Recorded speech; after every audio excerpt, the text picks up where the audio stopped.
Okay, so welcome back to the second class. So I think in the last class we talked about CIA and we saw CIA very briefly, right? So in this class we will see what are the different components of information security, and we will try to see how CIA. It's not only about CIA, but there are different concepts which actually have been added with passage of time. So in this picture that you see on your screen, you can see we have a house, and in this house on the top we have information security governance. So every organization is going to have governance. So governance are going to have people who will be the executive people, means the CIO or chief, and in terms of information security governance, it will be CISO, Chief Information Security Officer. So CEO and CISO are some governing people. Okay, it's okay.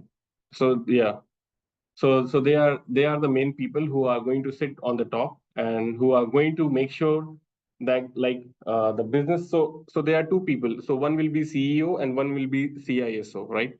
So CEO is going to be responsible for business objective, and CISO is going to be responsible for information security objective.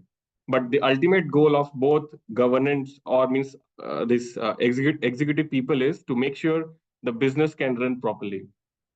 So, so always information security governance is going to make some a vision which is going to be aligned with business objective. For example, if we can take example of a healthcare provider. So if the business objective of healthcare provider is to become a very good or prominent or dominant healthcare, they want to provide or they want to become a dominant healthcare service in a particular region. So for this, they should have some objective from information security point of view, and those objective would be what those objective can be. Those objective can be the patient data should be secure, right? It should not be accessible to the regular people. This is unauthorized access. So this can be one objective. Second can be the devices, the medical devices that are going to be used in a hospital. It should be free from cyber attacks. So you cannot have some connected devices in hospital which are controlled by some unauthorized people, right? So the business objective is, from a healthcare perspective, is to run a business in such a way that the healthcare people wants to become a prominent service provider in a particular region, and in the same way, the information security officer or this governance is going to enforce certain it is going to enforce certain rules or regulations, I would say, which is going to help to achieve this business objective. So information security objective and business objective, they are going to run in parallel. They cannot be different from each other. Information security objective will always support the overall business objective. This is how it is going to be designed, right? And if you see next to the roof, we have this management of information security. So so this management of information security is going to include different things. For example, I have mentioned few of them, and few of them are deployment of security measures. So when I say security measures, we are talking about control. They can be different type of control. For example, you can have some physical control in an organization. Physical control means you want to install CCTV camera, which can actually record day-to-day activities of people. You can have, let's say, administrative control, where they give you some policies guideline, right? You can have uppercase, lowercase, and I mean whatever they want to have on that things. And then you can have some security controls also, where you want to deploy some firewalls, let's say antivirus, intrusion detection systems. So these are different security measures which actually are going to be deployed by management, and management of information security are responsible to do these things. Second thing that I have mentioned is also, it is also very important to know that, like, the monitoring should be very effective. because we saw this whole information security thing, or this cybersecurity perspective, is an ongoing process. So it will turn obsolete very fast. So you need to be very active. Your systems, your controls should be up to date, and this can be done if the management is continuously they are monitoring their organization. And this monitoring can actually be done in various ways. For example, this monitoring can be done by holding accountability. Like, for example, if you have accountability in your organization, so if an incident happens, so you can always find out which person is responsible for doing some things. Second is, and the last one that management of information security actually takes care of, is managing the security workforce. So in whole organization, you will see the people or the human are the weakest chain in the whole security organization. So in any organization, human are the weakest link, or the weakest objects, which needs to be trained regularly. So you need to make sure the people who are actually there in an organization, they are well trained. You need to manage them. They should be highly skilled professionals in terms of security, because they should be aware of things. What are the new techniques, or what are the new controls are there? They should be aware of these things. And regular training should is also something which actually is are also needed, I would say. So if you see this management of information security, they manage various aspects which actually are needed from an organization point of view. And and just below this management of information security, we have this policies, which actually works as a bridge between the strategic vision of the organization. Like we discussed, for a healthcare provider, they need to be, or they want to become the only healthcare provider where people should go. So they want their uh, business to be somehow number one in the market. They want to make sure that their business is number one by providing best services at some cost effective prices. So this can be one of the strategic vision of healthcare provider. And from information security, as I told you, it can be like how you're going to protect customers' data, or maybe your devices, or maybe different infrastructures that you're going to use in that organization. But if I talk about security policies, so this vision is going to be mapped with this practical security measures that we saw in management of information security within an organization. So policies will actually give you the guidelines, how actually you can achieve this strategic vision. So, for example, management of trust. So, even though you have a means this healthcare provider wants to become the leading healthcare provider, but still, how they can achieve this thing? I think one of the factor could be uh, trust of their customers. So, if you have trust of your customers, then this achieving this strategic vision can be fulfilled, right? So, in order to achieve this customer trust, you need to have certain security policies, and those security policies can be how you are going to encrypt customer data, how you are going to store customer data securely. So, you need to have some guidelines, and these guidelines are going to come from security policies. Are you getting my point? What I'm trying to say? So on the top you have a vision, and at the bottom you have this security measures, and now you need to frame some guidelines how actually you can map these two things. So this is why policies are very important. In this diagram also you can see it is a bridge on top of management, and there are different three main pillars are there. And one of the main pillar of any organization will be computer security, which actually is going to include both hardware and software, and how actually an organization is going to protect these organizations' hardware and software from intrusions, threats, malwares, and so on, and yes, unauthorized access. So these things will be taken care by this computer security part. And then the next part will be the data security, because ultimately the data is something which is going to move from one place to another, right? for example, from the customer, it is going to come to your service, and then it is going to be stored. It is going to be accessed by many people. So the whole thing revolves around data. So you don't want this data should be accessed by anyone. So unauthorized access and data breaches are few of the things that needs to be taken care, or you need to make certain control to protect these your data from these two uh, danger, I would say. The last one is network security. So you need to protect your network infrastructure, which actually includes the end devices which the customers can use. For example, in healthcare industry, you can have ECG controller or pacemarker or maybe a smartwatch. These are the end devices which a user is going to use, and ultimately these devices are going to be connected with some edge devices, and from there to the cloud, and from cloud the doctor is going to access your information, right?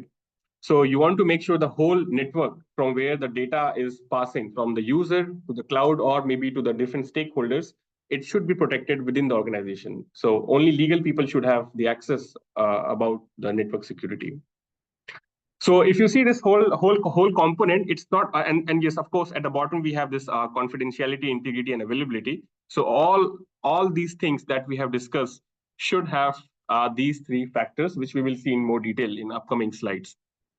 But the ultimate goal is so information security is not only about CIA, it also takes care of these things. So you need to have you need to have a separate, I would say, information security governance people like CISO on the top.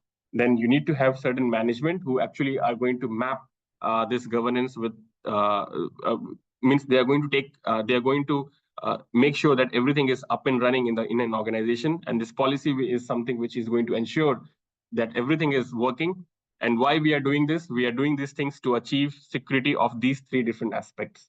And these are the main pillars of any organization that you need to secure. Yeah. So the next is CNSS security model, or Macumber cube model. So in 1991, the scientist Macumber actually proposed this model, which is beyond confidentiality, integrity, and availability. If you see this diagram, or on the left hand, so there are two things. One is a cube, and on the left hand side we have X and Y axis, and there is a horizontal line between these two axes. So if you see the left side diagram, it talks about CIA. So CIA is there on your y-axis. On your x-axis, we have storage, processing, information, and in between we have policy, education, and technology. So it's not only about CIA. So he mentioned we should go beyond CIA, because the data will be in. So always you will see like the data is going to be in three different stages. Either it is going to be stored somewhere, I mean, in storage form, or you're going to use data to perform some processing. Some calculations are going to be done. So you need to ensure the CIA should be there when you do processing. When the data is stored, still you want to ensure that this CIA should be there during storage. And of course, during transmission, when data is transferred from one place to the another, you want to make sure the CIA triad still holds when the data is transmitted from one place to another. And how you can achieve these things? You can achieve these things by having policy, by training people, and of course by using different and up-to-date technology. So this is how these things are mapped. Now, if you yeah, go ahead. Does this mean that, for example, when we are talking about storage of data, then we have to only take care of accessibility, or does that mean when we are talking about storage of data, the process should also take care of availability, integrity, and confidentiality of data while this process is being undertaken? Yes, Does that all all? three. Yes, Okay. all three. So in every form, wherever the data is, so always the data will be in these three forms: storage, processing, and transmission form, and we cannot have the fourth form. So you need to ensure this CIA always follows or holds true for all these three forms of your data. And as I said, in order to make sure like your data holds true for these three factors, you need to have these three points, which is in the center: policy, education, and technology. For example, if you see this cube, uh, it is there in your book also. So if I can take one parameter like technology, integrity, and storage, so we can map these three things like in such a way that you need to use technology in such a way that the data which is stored on cloud server or wherever you are storing, it should still hold integrity. Means uh, means it should be as a whole. It should not be corrupted. I mean, it not be modified. Yeah, it should not be modified. So you need to use certain technology which assures you the data which is stored, it holds the integrity. It has not been compromised by some unauthorized users. So the basic idea is to tell you is like this CIA initially in 1980s or 1985, the IT sector initially started with this CIA, but slowly you will see, gradually, different concepts actually came into the security model. And this McCumber cube is actually talking about CIA in terms of storage, processing, and transmission, and how actually you can achieve this with policy, education, and technology. But we will go in more detail of CIA. So I think we have seen this confidentiality, integrity, and availability from in our class one also, in lecture one also. But as I said, now security is not limited with this CIA. Slowly, there are more components have been added to this security model, which I have listed here, like identification, authentication, authorization. They are also have been added in this CIA triangle, because ultimately they are the means, or they are the way how you can achieve CIA in any organization. And we will see with this. We will see this with an example. So the first part is confidentiality. So what do you understand by confidentiality? Anyone? Data needs to be confidential. It should prevent access from unauthorized user. So only people who are authorized to see the data should be able to see the data. Yes, definitely. Yes, absolutely correct. So in the diagram also we see the same thing. We have Alice and Bob. So we don't want Eve to perform certain attack, maybe man in the middle attack or some other attacks, and it should not get access to the data which is meant for Bob. So Alice is trying to transfer the data to Bob, and with an insecure channel. Insecure channel here means via internet. So when you transfer your data using internet, and if you don't follow any encryption techniques, so it means you are transferring your data from via insecure channel. Even though if the data is encrypted and if Eve has the decryption key, still the data can be accessed by Eve, right? So confidentiality actually ensures like the people who has the access or who are privileged to get those information, they can only read the information. It should not be available to the people who are not supposed to see that data. And as I talked, like you can encrypt and you can decrypt the data. This is one part of the cryptography. But apart from cryptography, there are different ways actually by by which you can achieve confidentiality. And I have mentioned few of them. For example, information classification. So if you see LUT website, you don't put everything on your website, right? You have student information, you have your faculty or staff information, but you don't have my salary information there, right? So you have done some certain classification. These data are for public use. These data is for internal use. This data is secret, and this is top secret. So this is how you need to make sure, or the organization will always ensure the data has been classified into different segments based on what you want to show. And this is one way of achieving confidentiality, right? You will not show my salary to the public. Second is secure document storage. So you need to make sure once the data has been stored, it should be secured. Secured in the sense, for example, if you are applying for a job and you don't want to get an email from your HR that you have been selected, means you need actually that you have been selected, but you don't want that your CV has been modified, right? So this can actually happen. The other guy, he just has the access of your storage, and somehow he has manipulated your marks. Even though it was 5, now it has been manipulated to 2 or 3, and based on which you have been not shortlisted. So you don't want this to happen. So you always want to have secure document storage, and the next one is application of general security policies.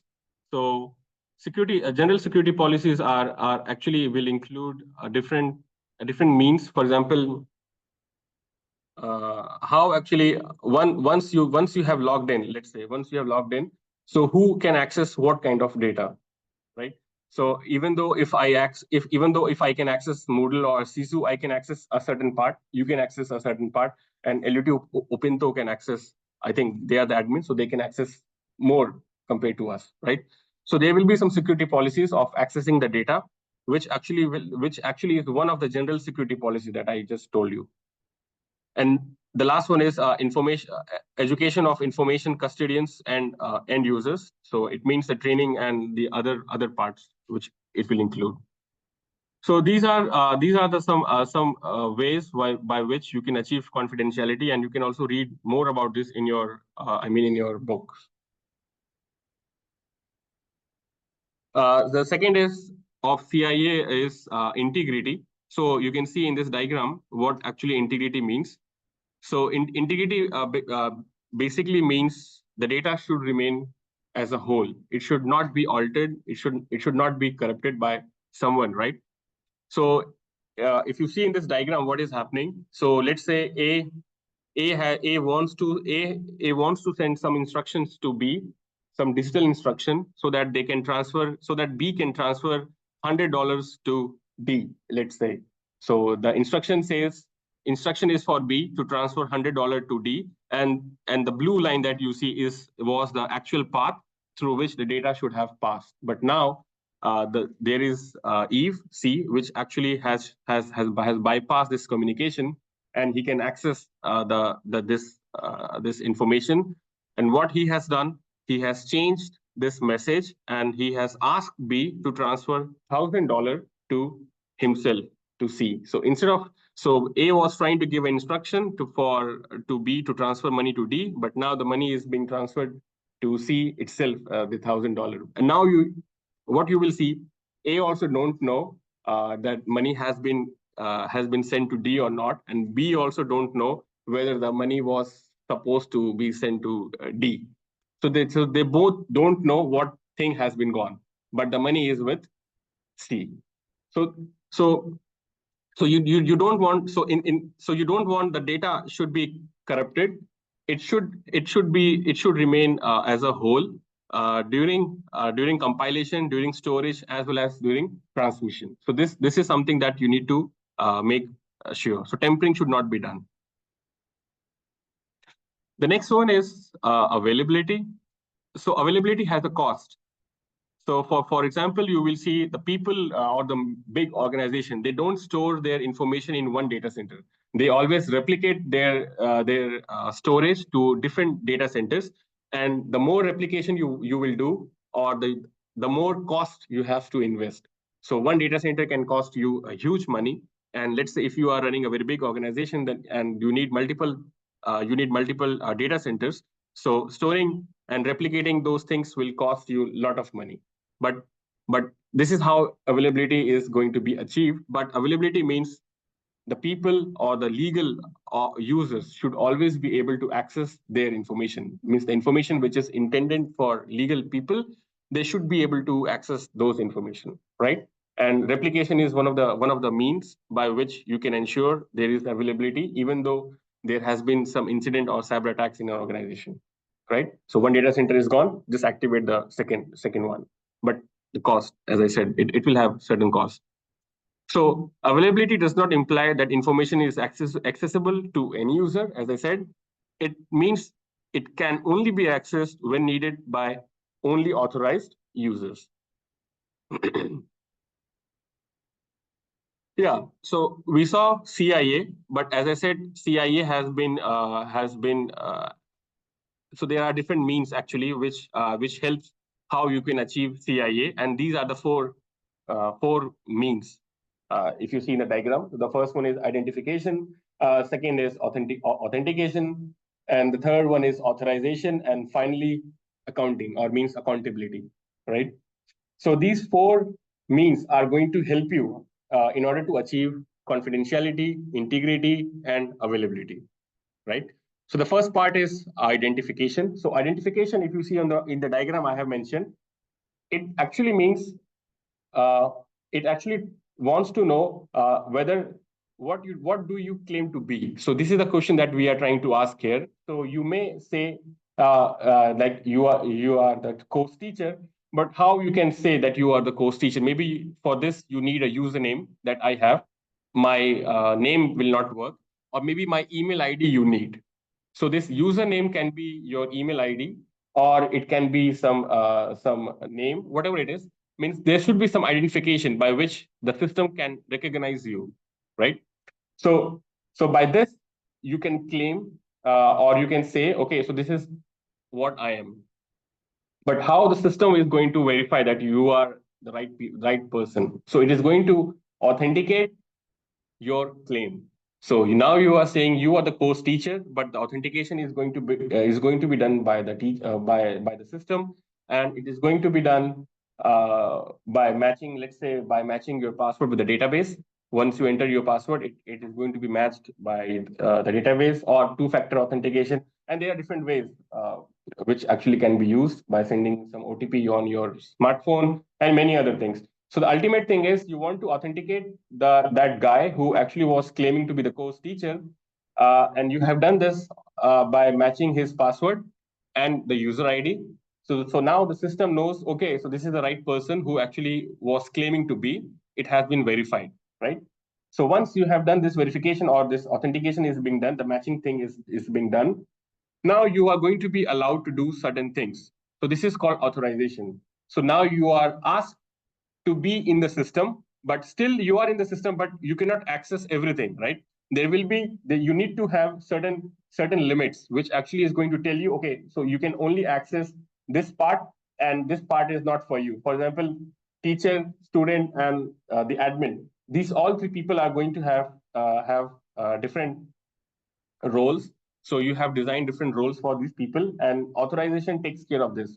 So this is exactly what I have written in this slide. So after the identification of user is done or it is authenticated, authorization defines what the user has been specifically. So what he was saying, and then it explicitly permits the proper authority to do what you can actually do in the system, such as you can access some file, you can modify some file, or you can delete the contents of an information asset. So these things actually you can perform once you have the authorization. And the last one is accountability. So you don't want everyone should be there in the system, and or even though they are in the system, they have been granted to do few things. But once, like let's say, once any incident happens in an organization, so you want the right person should be hold at that particular time, right? So why this incident actually has happened. So this can only be achieved once you know who is accountable, and how we can achieve accountability by system logs, or by performing. You can have a system log, and then later, once the incident has happened, you can perform auditing these logs, and based on these logs you can see, okay, so this was the guy who has deleted all customer information, and based on which you can take your action, whatever your organization has. So you can see this confidentiality, integrity, and availability you can achieve with the help of this identification, authentication, authorization, and accountability. So these four actually are going to help you to achieve this CIA. Yeah. And the last one is privacy. So privacy actually means the information that is collected or used or stored by any organization. It should only be used in the same way when you have, means what you have stated during the collection, at the collection time. You should only use those data in that context only. You cannot use this information in different means, right? And the second thing is, information will always should always be approved by the person who has provided it. So this is also very important. So the ultimate thing of privacy is, information is going to be collected, it is going to be used, and it is going to be stored in an organization, but it should always follow the guidelines, or it should always follow the check mark that you have been said, that you told to the customers or to the data owners while collecting this information, I mean. Yeah. So the thing is, you don't want this information to be accessed by some unauthorized people, and you want to make sure that the rights of the individual or the groups from where you have collected the data are preserved. So this is what you want to achieve via privacy. Yes, so these were the main security concepts, typical security concepts, I would say, that actually covers everything. So do you have anything to ask here? Anyone? Do you have anything to ask? Mostly these things are clear, but one question, will you also cover GDPR concepts, like how it is different from like how privacy and forgetfulness has been included, all those things, or something Yeah, like that? privacy itself is a very big topic, and in this cybersecurity concept, we have not included privacy. So we have restricted ourselves in security only. So the last unit that, if you see on Moodle, it is about risk management. And once the risk management is done, then the privacy concept starts. So we don't have privacy here.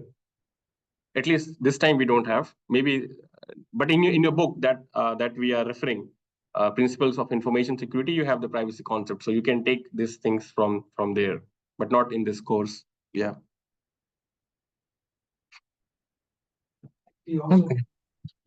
Policies. So how do you cover Yeah, governance risk we are going to see, and we are going to see different security models. We are also going to see, but privacy we will not see, but because okay. So I think now we all know about CIA and different means or different concepts which actually helps you to achieve this confidentiality, integrity, availability in an organization. But now we will see how all these factors are used via this target case study. So have you read this target case study? Yes. Yes. So what you saw there, like what was okay, so we can go point by point. So why you should care about the target data breach? This is the first thing that has been formulated here. So let's have a discussion on this. So why we should care about the target data breach? Like, do you think we should care, or are you getting something from here? Mm-hmm. In this case, there are like 40 billion, I think, yes, 40 billion accounts, and these card details are compromised. So Okay. there are so many people that are concerned about their data and these money they are using. And these things like not disclosed by these organization within the time. And because of that, the users of that card have to pay an extra amount because they didn't pay the installment to the bank. Okay. Yeah, this was also there, one of the factor. This is directly affected the pocket of the consumer, customer of the company. Okay.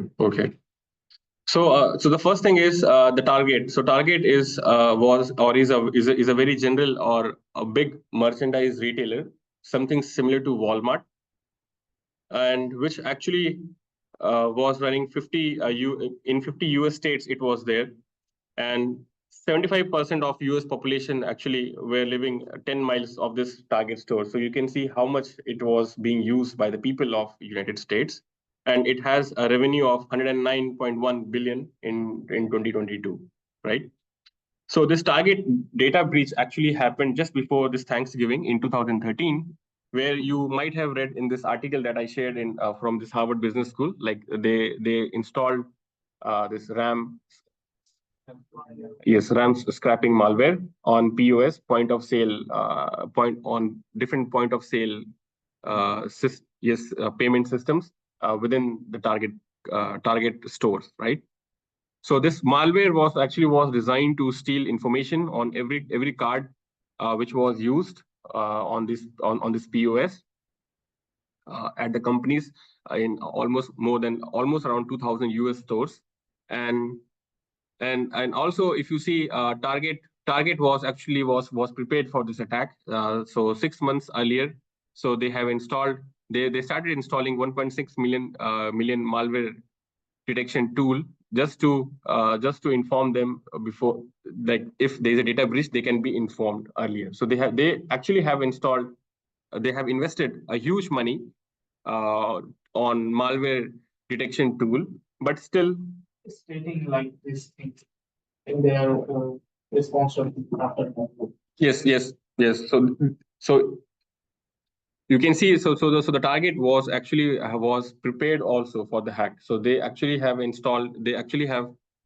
they invested huge money for malware detection tools. So they were prepared, but still the breach happened, right? So still the breach happened. And the other thing is, if you see this, the security system that Target used, it was not the free antivirus or free malware or something like that. It was very much similar to CIA that Pentagon, those people use. So they had very up-to-date security systems over there, and it also had multiple layers of protection. Like we discussed, every organization should have multiple layers of security protocols. So they also had multiple layers of protocols, which includes firewalls, malware detection software, intrusion detection and prevention capabilities, and data loss prevention tools. So they had up-to-date tools. They invested a lot of money, and still the breach actually happened, right?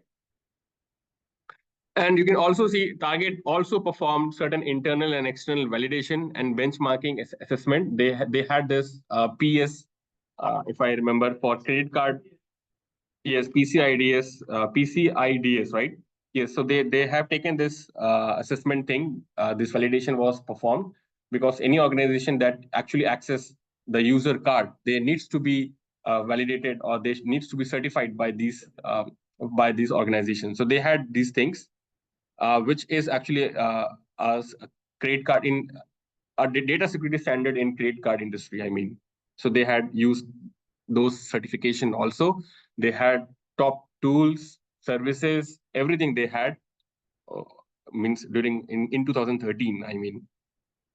But what went wrong? How this thing happened? Okay, it says that communication was a part of PCI, PCI policy, but then Target was not required to have PCI. On paper, it says corporate. Okay. So why this incident happened? What went wrong? Overall, there were a lot of problems. Actually.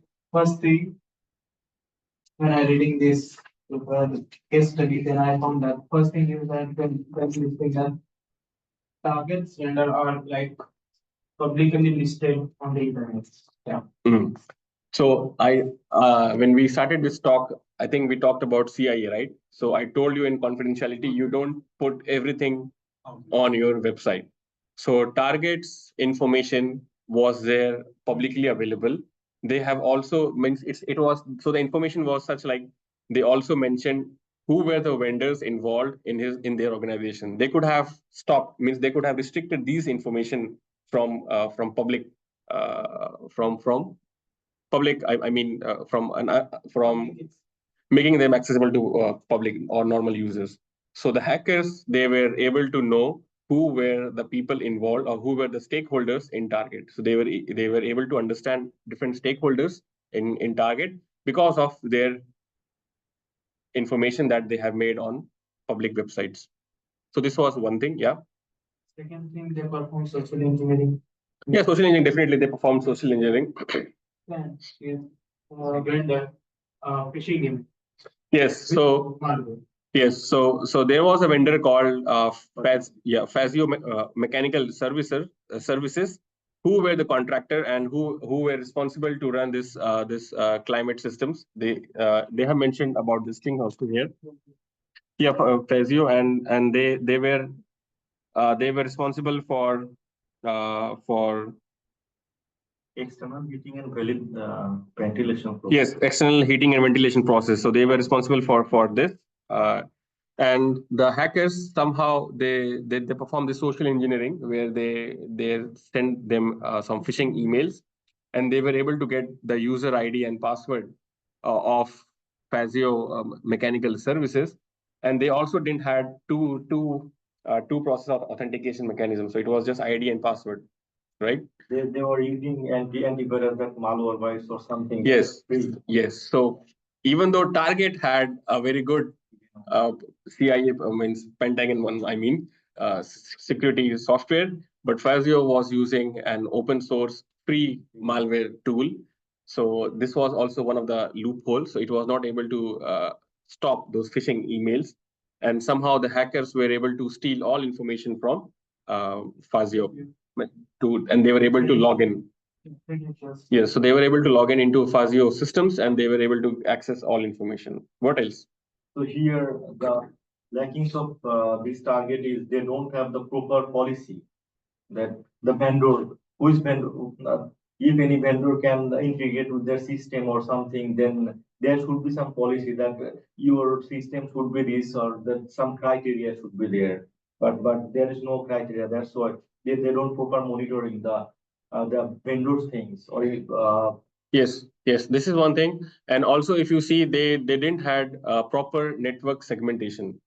So even though Fazio was an external contractor, they were able to access every information on Target's company, the Target network. I mean, Yeah. so there should be some access role or control should have been defined. So which actually is going to limit what the contractor or what the third party people can access in the main organization. But this was not defined in Target's overall organization when that act happened. yeah, network design fault. Yes, network design fault was there. So there was no policy to how they are going to segregate different networks from their third party vendors. So actually, hacker exploited this connection from Fazio, and they were able to enter into Target's main network, and somehow they installed their malware software, which is a RAM scrapping software malware. I mean, in a point of sale where actually you push your card to do the payment. So they were able to install this malware there, and even though the data is gets encrypted, but still like before getting encrypted, they were able to steal the data from that point of sale because it remains unencrypted there, at least on that machine. And they were also able to steal different pin numbers and different uh, customer secret information, which actually like social security numbers, your yes personal information like social security numbers, your address and everything. And actually you need these information to open a person bank account. So if you have social security number, if you know the address, if you know the name, it's very easy that you can open a new account of the same customer in the same bank, and you can access these things, right? So these all information were leaked or was accessed by the hackers, and still Target was not able to judge where the data is going from the network, even though the network was being sent to an external cloud. I think it was in Russia. After 6 days, they're saying. Yes, after 6 days, and I think the information was traveling from their server to a Russian server, but still they were not able to trace why this much of information is going to a third party server which is in Russia. So they were not able to trace all this information. It was, I think, already compromised when the attacker was using it. Yes. This was also there. And finally, you will see when initially you will also see like you might have read the target was not ready to say they have been attacked. When they said okay, now we are attacked, then they were not ready to take accountability whether the pin has been compromised or not. Then the credit card that this CVV, yes, CVV or the magnetic card has that numbers. All information were compromised, but they were not willing to take accountability. They took this accountability after few days when they hear complaint from their customers, right? So there were many problems which actually went wrong, and because of all these things, you now you know what went wrong and why the whole breach actually happened for Target company. So now we know the exploit. So the exploit was the malware which was used by the hackers to steal Target customer data, which they installed on point of sale POS that we have discussed. So while the payment information is encrypted when it is sent off, but but when it remains on that machine, it is in a readable format. So this RAM scrapping software was able to get information from there, and somehow these hackers they also put all credit card and all this information publicly on black market for sale in very less dollars. They were selling all this information to different people. So what was the impact of this breach? So the impact, I have listed some of the impacts. So the customers and bank filed more than 90 lawsuits against Target. The profit, if you see in 2013 holiday shopping, so during December, they used to sell a lot of their products, and the major chunk of their profit used to come from this Thanksgiving and during Christmas. So which actually fall 46% in the same quarter, just before the next year could have came. And the Target disclosed that costs related to the breach was reached to 290 million, right? But I think I told you how much was their company. Okay, so did you saw what was the company? But it is in 2022. Okay, it is in 2022, but 72 billion. 72 billion in 2013. Yeah. Okay, so it was 72 billion in 2013, and the breach actually cost them 290 million and 90 million in insurance reimbursement and many other things that they did, and 100 million was the net cost for this data breach. So ultimately, what happened? Target lost their trust on customers. There were many investors. So even the Visa, MasterCard people they also filed many lawsuits against Target. Customers were also there who filed the different lawsuits against Target, and so there was a significant damage on their reputation. Apart from this financial loss, I mean, right? So what happened after this effect? So if you have read this thing, this file. So after this impact, what were the things that they did?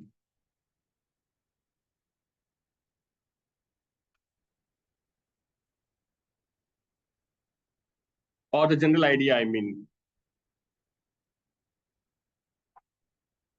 Still, I didn't get your point. Change their policies, change their data practices and accessibility rules, as well as remove those vulnerabilities in terms of how it was being able to access by third-party vendors and things like that. Also, they had to pay a lot of money. Mm-hmm. So here, this After Effects actually, I'm trying to say what actually happened in US. From US point of view, we are trying to understand what actually happened. So, for example, people started moving from governance. I mean, so the governance actually started moving from organization point of view or from business point of view to security point of to security point of view. I mean, so they had now two different segments. One was for organization, which actually takes care of business, and the second was for the security. So they now many organizations, a big organization, they have two different segments. In the case of Target, or before this Target incident, many of the organization, they used to have single governance, which used to control all things in this. But the other thing is, if the main part that I have written in this blue line is, so if you see, even though this was huge incident, but the cost was just less than 1% of Target's 72.6 billion revenue in 2014. So whatever the cost was there, it was just less than 1% of their total income. So why I have written this thing is, the reason is, I was thinking to have a debate. Like, do you think, even though they hacked so much of information of their customers, but by the end, the loss for organization is only 1%. So do you think the organization should invest huge money, or huge money infrastructure, in terms of infrastructure, people, training, or policies, whatever it is, for enhancing security? Yeah, definitely. Yes. It's not 1% because it's their reputation.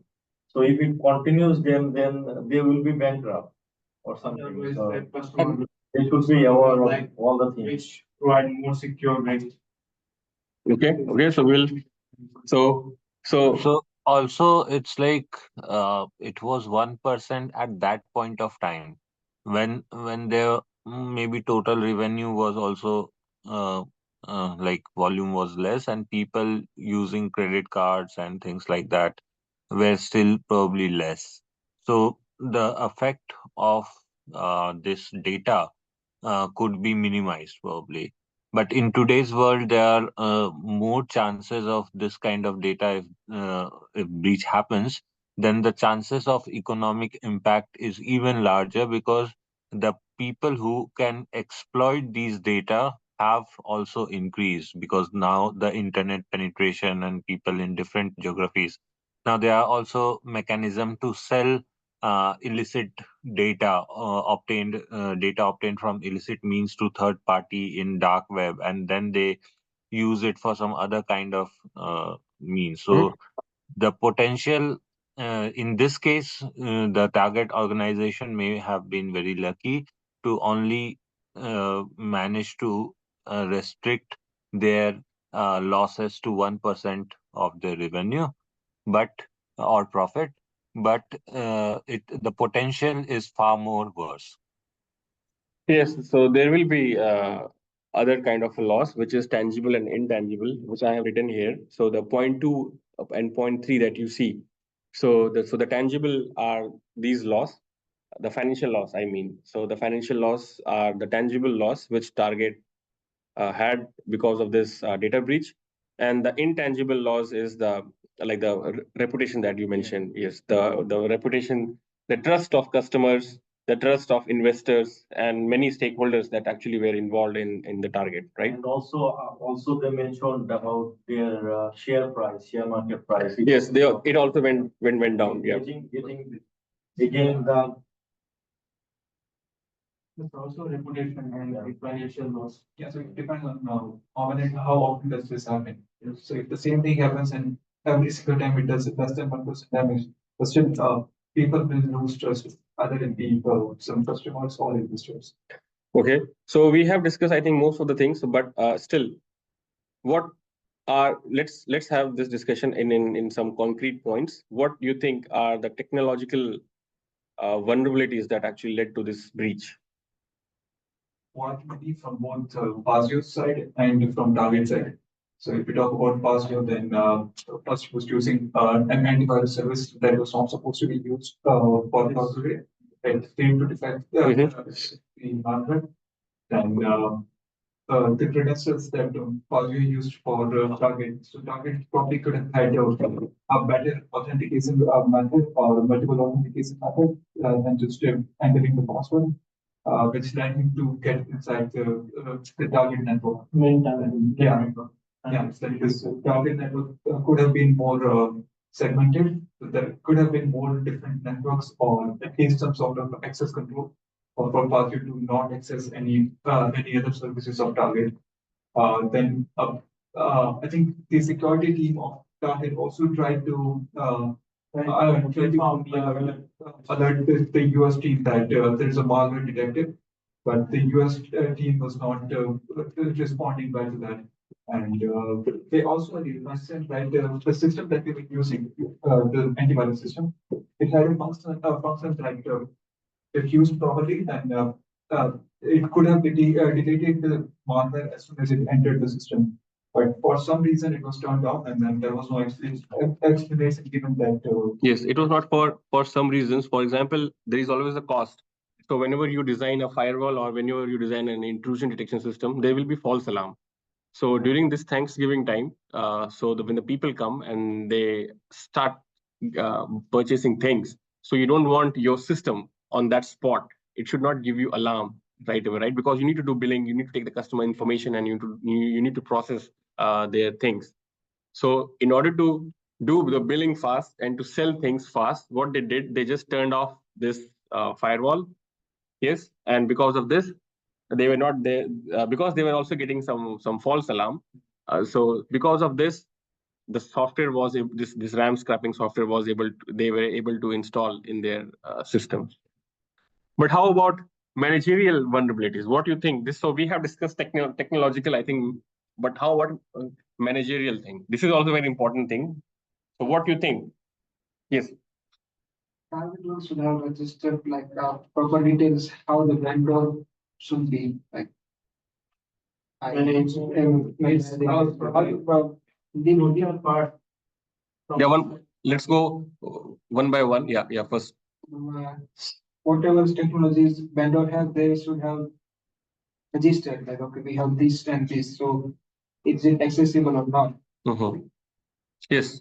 So Target never thought what kind of software, what kind of security systems their vendor are using. They just gave some things which they thought should be done by the vendors, third party people, and they were just doing it by themselves. Yeah. So they Proper policy. Yes, so they lack proper policies to see what their vendors are actually doing, right? Okay, so this can be one. So they have poor management in policies. Yes, I mean the management. If you see from the top level, so they had a poor management for seeing the vendors. Okay, so this can be one. And anything else from management point? Target being a bigger organization should also train their vendors, especially some organizations that they are not that are small like Fasios on how to manage security or not to get any sort of malware like this. Also, they also should look at what are the information that we are providing to these vendors, whether it be a small vendor like Fasio or a big vendor, and is there anything that they are not supposed to see? Mm-hmm. And also, if you read this article in this, they have also mentioned like the whole thing was controlled by CEO of the company. CIO. Yeah, CIO. I mean, yeah, CIO. What the Chief Information Officer, right? So they the CIO was qualified for the role. Yes. So they Yes. also They didn't had a separate governance. Yes, which should have CISO. Yes. Yeah. Go ahead. Probably they also seems to have lacking any risk management strategy. They do not probably had any SOPs for how to function when attack happens, because it took them 6 days to identify the cause and where the data breach was occurring. Yes. Yes, and this actually the thing that you have said, this is called contingency planning. So whatever you do, whatever things you have installed, measures you have taken, right? Incident, you cannot stop incident, and you cannot claim that your organization is 100% incident free. So incident is going to happen. So, but what next? Do you have any plan when once the incident happens? So the management had no plans, nothing to do when any incident could have happened. So they had.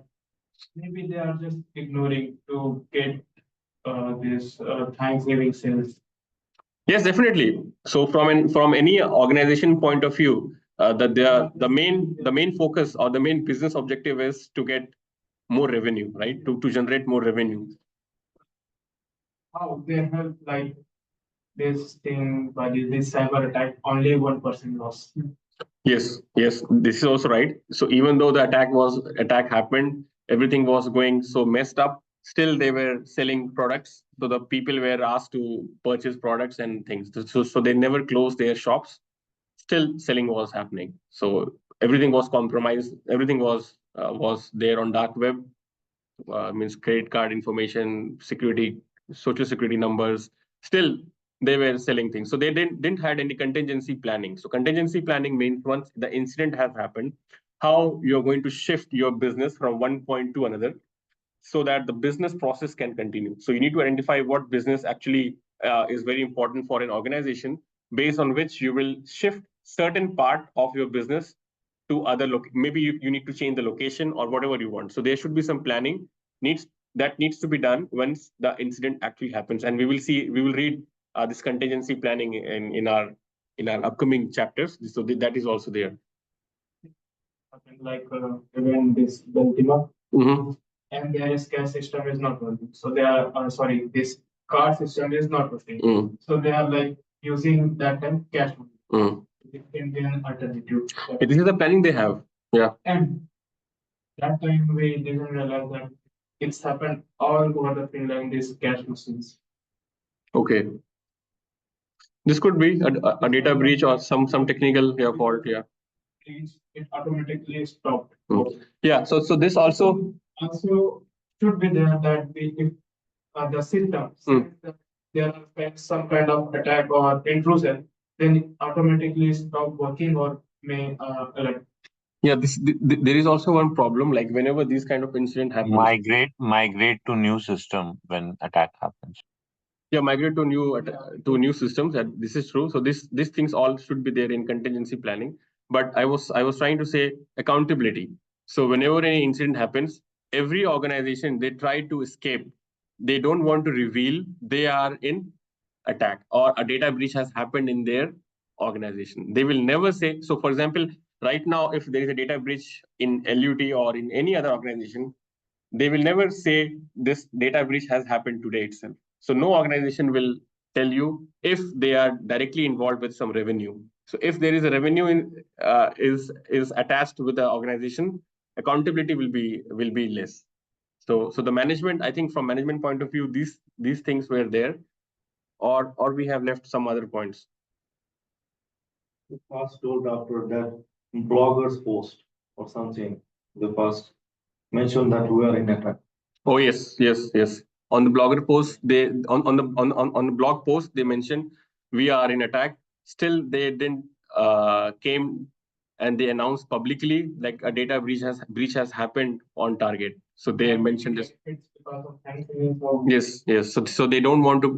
They were not willing to compromise their sale. They sell their customer to the hacker. Yes. Okay, so I think we have discussed a lot on one like firm, trust me, we certified these targets PCI DSS.